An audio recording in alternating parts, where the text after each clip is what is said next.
Paggising ko nga sa madaling araw ay diretso na agad ako ng aming kusina para maghanda ng babaunin ni Avery sa kanyang pagpasok sa school. Yung kapatid ko nga ang nauunang magising sa amin dahil naghahanda din siya ng pagkain ng pamangkin ko. Syempre, bago nga namin simulan ng aming trabaho ay nagkakape muna kami ng kapatid ko para ganado at buhay ang dugo sa pag-asikaso sa mga bulilit namin, ganun.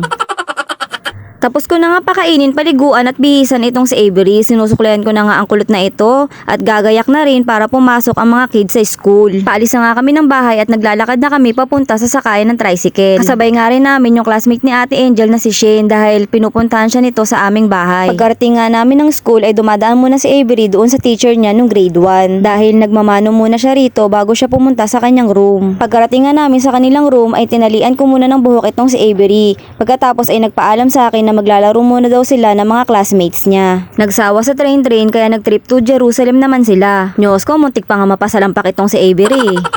Pagkaraan nga ng ilang minuto ay dumating na rin ang kanilang teacher kaya umuwi na rin ako. Naisipan ko nga na dumaan muna sa palengke na malapit sa school nila Avery dahil bibili ako ng pambaon nila kinabukasan. Bumili lang pala ako ng hipon at nakakita rin ako ng baby squid kaya bumili na rin ako. Ipapaadobo ko yung baby squid kay mother para yun ang uulamin namin. Pagkarating ko nga ng bahay, naupo at nagpahinga muna ako. Syempre mawawala ba naman ang kape at sipi sa mare nyo? Charis. Ika nga, cellphone is life but coffee is lifeier. Ganon. After ko nga magkape ay nag-voice over na muna ako. Pagkatapos ay pinaluto ko na rin si mother ng uulamin namin. Pagkakita ko nga dito sa baby squid na ito mga mare ay hindi na ako nagdalawang isip na bumili. Para kasing sinasabi sa akin ng baby squid na bilihin mo ko, masarap akong i-adobo. Charis. Kaya ayan, pinaluto ko na ito kay mother at pinaadobo ko na dahil natatakam na ako dito sa baby squid na ito. Yung 100 pesos nga pala na binili kong baby squid mga mare ay ganito lang siya nung naluto. Nyos ko, unti lang pala, dapat pala 2 tumpok na ang binili ko, charot. Pagkatapos nga ni mother magluto, ang sabi ko ay kumain na kami dahil nga nagugutom na rin ako. Isa pa ay takam na ako dito sa adobong pusit na ito. Galit-galit muna kaming tatlo habang kumakain. Hulaan nyo kung nakailang ulit ako ng kanin mga mare. Syempre isa lang, diet kayo ako.